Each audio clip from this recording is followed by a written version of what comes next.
I can't decide whether or not to recommend this book. It's called Can't Hurt Me, and it's by David Goggins. So David Goggins is a Navy SEAL. He also went to Army Ranger School, and he also has run multiple ultra marathons, including Badwater. He has done incredible things with his life. He set the world record for pull-ups in a 24-hour period, over 4,000 pull-ups. I mean, like, the guy's a machine. And so I wish I could just say, this book is awesome, go out and read it. But there are some things that keep me from just saying that. So the first one is, the first several chapters were very difficult for me to read. It was, they were like, my husband just quit after the first chapter. He's like, I'm not going to read this. Like, he just couldn't get past the writing. But I was determined because I had read about David Goggins. I had also watched several videos with him in it. And even though he kind of has this offensive way of talking, he says things that most people would find kind of offensive. I find his view on things refreshing sometimes. The thing is, though, the writing, I do think the writing in the first maybe 5 chapters, it just wasn't that great. But for some reason, after chapter 5 or around chapter 5, I started really enjoying the book a lot more. So I'm not sure if I just kind of like fell into the groove of the book or if the writing really did kind of change at that point. But there were just, to give you some examples, there were like just messy metaphors, like things that didn't really make sense. Like, what do you mean by that? And it just wasn't very clear. And there were also points in the story where the timeline jumped around a little bit, and that was confusing. And of course, the language. The language was really bad. I mean, like, there is apparently, which I did not know, a clean version where they've just taken all the profanity out. And if you're gonna read the book, I would definitely say read the clean version if profane language bothers you. I'm not particularly sensitive to profane language. I mean, my husband was in the Marine Corps and we were around some guys who like really dropped the F-bomb a lot. And so I'm, used to that kind of language, I guess. And it just doesn't affect me the way it might affect some people. But it was to the point of being distracting. I mean, when you are writing things, yes, I understand you want to have an authentic voice, but this was to the point of just like, I think we could have just left that one out. But I think the worst thing about this book, and one reason why I wouldn't just like hand it to just anybody to read, is that some of the advice I think is bad. It focuses more on just achieving things as opposed to living a balanced life. And if you follow his advice, you may find that some of the things happen in your life that happened in his life. For example, he's been married and divorced several times. And that was directly related to his kind of relentless pursuit of his goals to the detriment of all else. And this is kind of another place where the book sort of contradicts itself, because in some parts, he's talking about why, this was a great thing that he's, achieved this kind of goal. And yeah, it meant the end of his marriage. But on the other hand, other parts, he'll say like, well, it's advocating a more balanced approach. And that's the thing. There is this kind of division in the book where it feels like sometimes one, voice is writing and another time another voice is writing. And I understand that we are, complicated creatures. Like sometimes we have like this one side of us that's very driven and this other side that's more balanced. But I think it would have been a better book if he had maybe more pointed out those times where his pursuit of the goal and his intensity was actually something that was not good. But I never really saw him say that. He was always, proud of himself. And that's another thing in this book. There is a bit of hubris, I think, in it.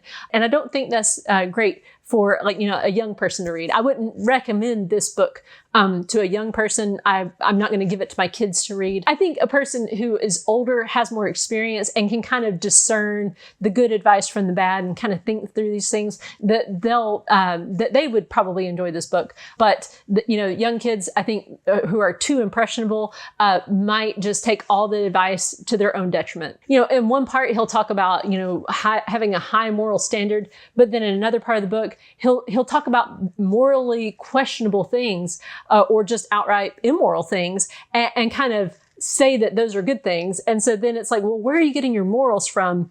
And then what does that exactly mean? Now, so that's the bad, but there is a lot of good in this book. He really does a great job of showing the process of setting a goal and being so determined to really dig deep to achieve these great things. It's an inspiring kind of a book. I mean, this guy has done things that just it's unbelievable.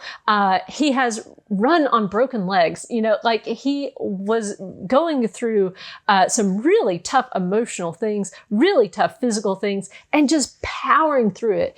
It's inspiring. It makes you want to do more. It really does. And he emphasizes the importance of thickening your skin. And I do, when I look around at our current society, I do think, yeah, like we need to all be a little tougher. Like we've all gotten to the point where like everybody gets offended at every little thing. And it's become a kind of a ridiculous thing in our culture. But I absolutely think that can be taken way too far. When you get to the point where you've calloused your mind so much that you think you don't need anybody else ever, like I think that's taking it to an extreme that's really unhealthy.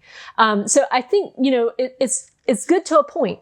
But he never really draws that line. And I think that's a line that would have been good to draw. Like, yeah, you should be tough, but maybe not so tough that you think you don't need people. A really excellent piece of advice he gives is to know why you're trying to achieve the goal. And I have found this to be so true. Like if I don't know why I'm trying to achieve a goal, I usually end up quitting. But, if I can articulate to myself why it's important, then I can actually achieve them, even if it's difficult. He said, if you aren't prepared in advance, if you allow your mind to remain undisciplined in an environment of intense suffering, it won't feel like it. But it is very much a choice you are making. The only answer you are likely to find is the one that will make it stop as fast as possible.